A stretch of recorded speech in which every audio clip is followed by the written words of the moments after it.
Hello everybody from Plant Reviews. Today is the 11th of May and I'm talking now about beautiful double daffodil, even if, I don't usually like much double daffodils, but this one I think is actually one of the most elegant, and this is Narcissus Delnashaugh. Sorry for the pronunciation, I might pronounce it not correctly.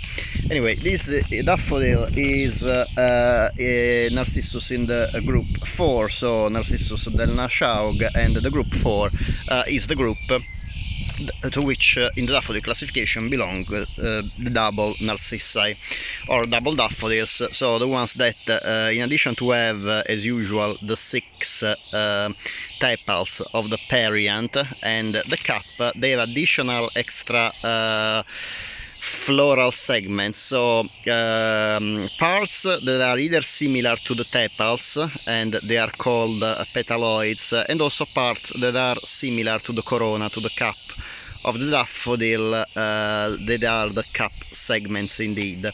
So you can see that here the petaloids are white while the corona segment are this beautiful peach pink, like apricot pink.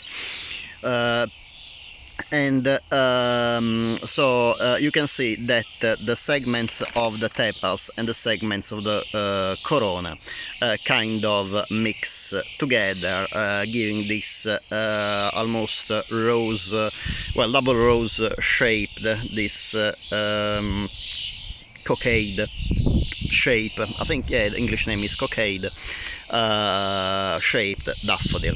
Double daffodils are actually some of the most sought after among daffodils, because there are not many varieties of these, and this one in particular, rather than having the usual yellow or orange or yellow colors, has this white and pinkish color that are quite well, not rare, but I would say a bit more unusual in the daffodil varieties.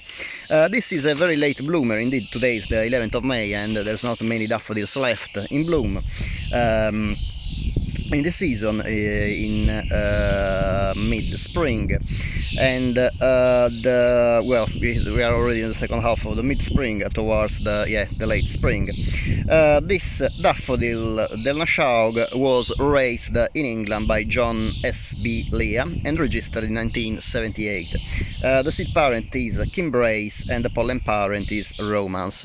The flowers are quite big, they are about 10 centimeters across, and as I said, they are kind of creamish white as base, so these petaloids and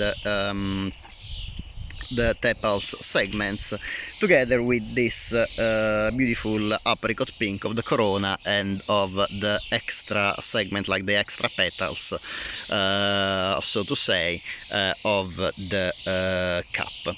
The fragrance of this daffodil is actually fragrant, and to me kind of reminds me the Snowtip Narcissus, that is pretty fragrant, one of the few fragrant large cap daffodil, so it is quite difficult to describe.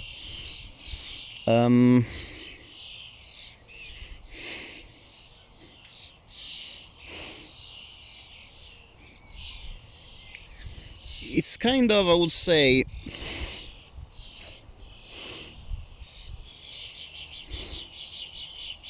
is sweet, almost like a vanilla, but still enclosed in plastic, because I can smell really a kind of synthetic smell as well of plastic, kind of subdued, but I can still smell it.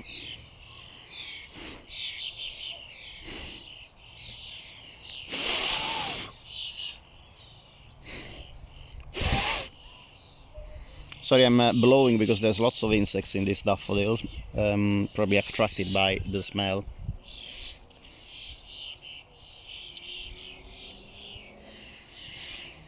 Yeah, I would say probably it's not even vanilla really, because there's other daffodils smell like vanilla, and this one doesn't really smell like It's a sweet that kind of reminds me of like some sweet, like maybe chocolate and vanilla mix, or possibly custard. It is a very weird scent, so it is pleasant, but I can't really liken to almost anything other than really the Narcissus Snowtip. If you like double daffodil, this is definitely one variety to go for. It is absolutely gorgeous. I'm sorry for the incidence of the sun, but hopefully here in this section you can see the true colors of this daffodil. Is creamy white or ivory white of most of the flower, and this also very elegant apricot pink extra petals. Is this a really big daffodil, both insides, frontally and sideways as well, as you can see.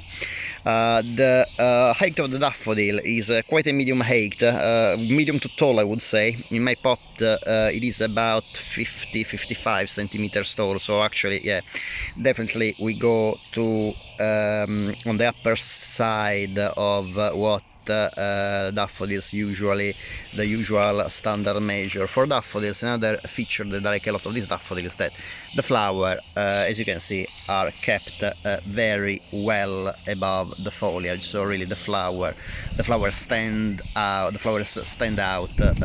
against the foliage.